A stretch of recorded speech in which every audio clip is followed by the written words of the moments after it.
Pithvadi pay centre સરકારી શાળામાં છું. એક 7મા ધોરણના વિદ્યાર્થીએ આઈઆઈટીના વિદ્યાર્થીઓ આઈડિયાસ આપે ને એવો આઈડિયા આપ્યો છે.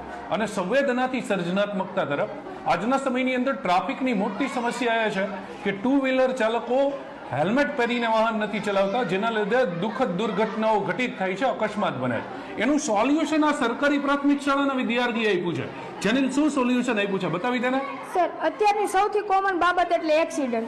તો મેં રિયલ લાઈફમાં અને અવારનવાર આપણે ન્યૂઝમાં પણ એક્સિડન્ટ જોયા હોય, તેમાં મેં એક વાત નોટિસ કરી કે જેટલા બાઇક ચાલક હતા અને તેમના એક્સિડન્ટ થયા, તેમાં જેટલા લોકોએ હેલ્મેટ પહેર્યું હતું તેમના બચવાના ચાન્સ 80 થી 85% વધી ગયા. તો તે માટે જે લોકોને એક્સિડન્ટથી થતા મૃત્યુ અટકે, અને હું ગ્રામ્ય વિસ્તારમાંથી આવું છું, તો ગ્રામ્ય વિસ્તારમાં લોકોને એવી ટેવ હોય છે કે હેલ્મેટ ન લગાવવાની, તો તેઓને સારી ટેવ પડે અને એક્સિડન્ટથી થતા મૃત્યુ અટકે, તે માટે મેં આ હેલ્મેટનું નિર્માણ કર્યું છે.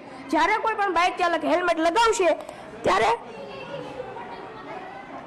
ઓટોમેટિક બાઇક ઓન થઈ જશે. જો લાઈવ ડેમોન્સ્ટ્રેશન આ દીકરો બતાવી રહ્યો છે કે હેલ્મેટ પહેરશે તો જ બાઇક ચાલુ થશે, નહીતર બાઇક જ ચાલુ નહીં થાય.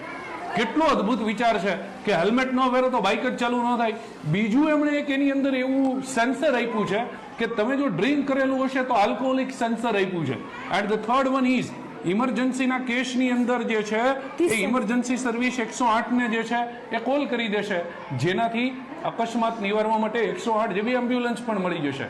ભાઈ, જીનિયસ બ્રેઇન જે છે ને એ ક્રિએટ નથી થતા, એ જીનિયસ બ્રેઇન જે છે એ સરકારી શાળાઓની અંદર પણ જે છે એ સંવેદનાથી સર્જનાત્મકતા તરફ જઈ અને બની શકે છે.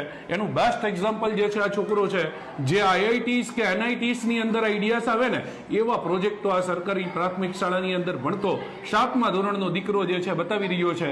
આ અદ્ભુત પહેલ માટે એમના આચાર્યશ્રીને, એમના શિક્ષકોને અને આ બાળક જે છે એમની કોઠાસૂઝ જે છે અને વિજ્ઞાન પ્રત્યેનો જે દ્રષ્ટિકોણ છે ને એને દિલથી અભિનંદન આપવા ઘટે.